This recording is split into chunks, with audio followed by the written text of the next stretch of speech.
right, if we combine everything that we worked on up until this point in the lesson, then we can create lines kind of like this one.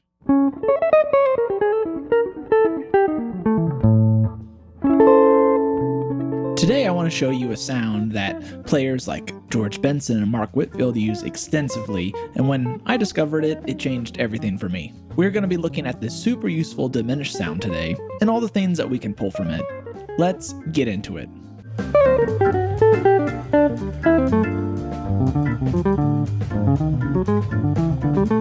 Alright, so what is the diminished sound? For many people, when they think diminished, they either think of the diminished arpeggio or the diminished chord, which consists of the root, flat third, flat fifth, and double flat seven. So if we had C as our root, we would have something like this: C, E flat, G flat, and A. We could, of course, play this as a chord, or we could play the arpeggio of this.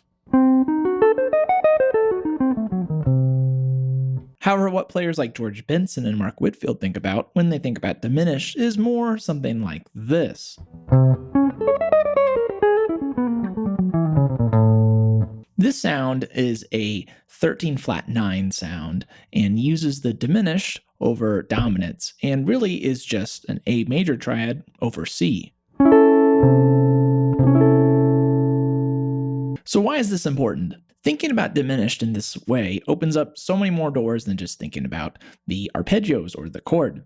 Let me show you. So the first benefit you gain from thinking this way is the flexibility of triads. So most commonly, diminished chords are used in jazz when playing over dominant chords, right? So people often play diminished arpeggios or chords off the chord tones of a dominant 7 flat 9 chord. In this case, let's use C.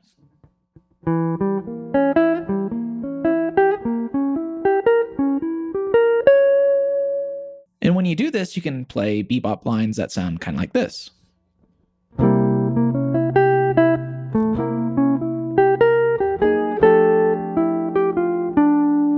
Now when thinking about diminished as A over C instead, we can do that same thing where we move our diminished arpeggios in minor thirds, but this time we're going to use our A triad over C and move that A triad in minor thirds.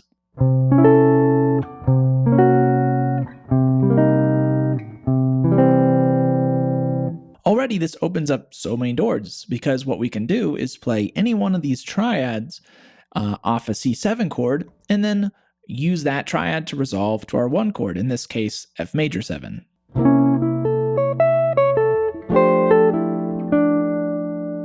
Or we could use 2 of our triads. Let's do A and G flat now.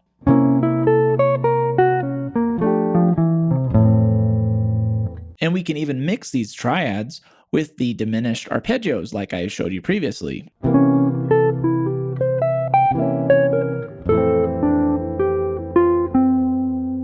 If you'd like the PDF, the Guitar Pro, and Music XML file of all the examples I'm showing you in this lesson, make sure to subscribe to my Patreon, which you can find linked in the video description below. Alright, so the next benefit you gain from thinking about diminished as 13 flat 9 is the ability to create new lines out of just one single idea. So let's take our A triad over C, going to our F major chord, and add a couple chromatics to help it resolve. Let's add a chromatic approach between the E of our A triad and the 5th of our 1 chord, C.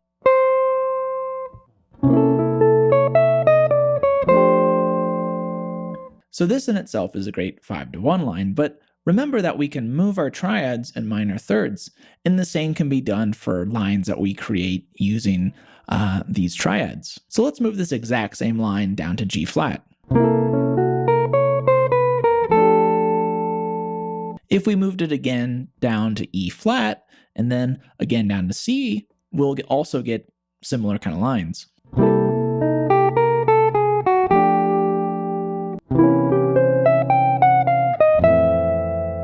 So this one line has now been moved into 4 different new lines. You could also combine these triads with classic jazz 5-to-1 language. For this example, let's take this classic altered line.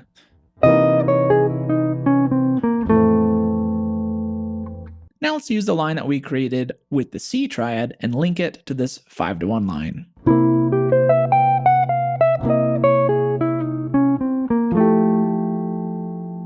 we can do the same thing with the line that we created with the A triad.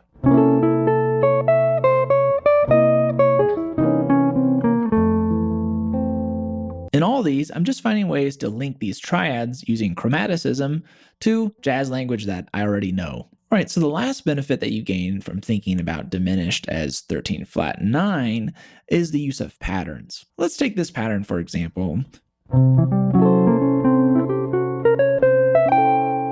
I got this pattern from the great guitarist Mark Whitfield. All he's doing is just using triads from our 13 flat 9 sound, but this time selecting just the C triad and the G flat triad over our C7 chord. Mark will also often add a chromatic note before our first note of this pattern and change it up to make it sound like this.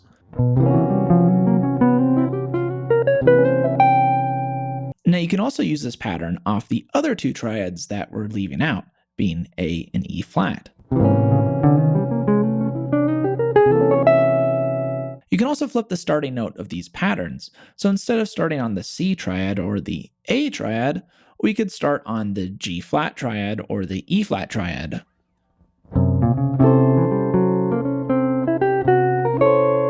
The really fun part about these patterns is when you combine them with jazz language like we talked about previously. Here are a couple examples that do just that.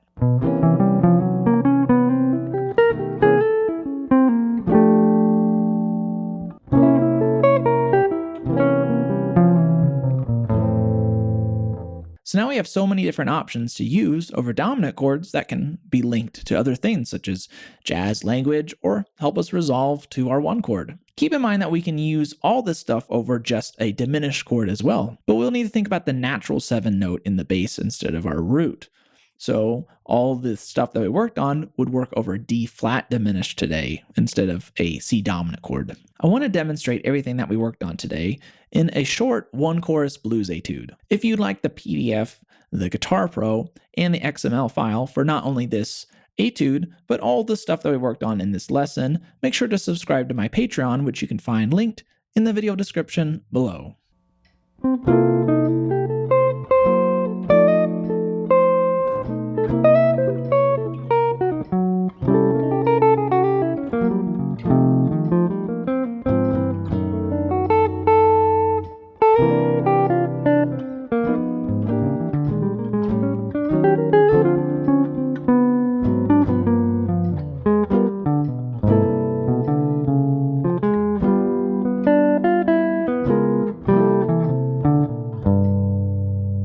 Alright, thank you guys so much for watching this video about the 13 flat 9 sound. I really think this is important because what it does, at least for me personally, is help link things together like we talked about in this lesson. If you'd like more lessons on these theoretical concepts such as a diminished sound, or maybe looking into how to use this just over a diminished chord, let me know in the comment section below. If you have any other theoretical concepts that you want me to explain, also let me know in the comment section below. Also want to give a shout out to Phil Wilkinson, who's the creator of all the backing tracks that I use at the start and end of all my videos. He's one of the few guys that makes backing tracks that are truly enjoyable and feel like you're playing with a real person. I'll always have his website linked in my video description, and make sure to go check out some of his backing tracks, which are all packaged in these nice deals where you can find different styles and different tempos and even different Coltrane change patterns. All right, thank you guys so much for watching, and remember to always keep swinging.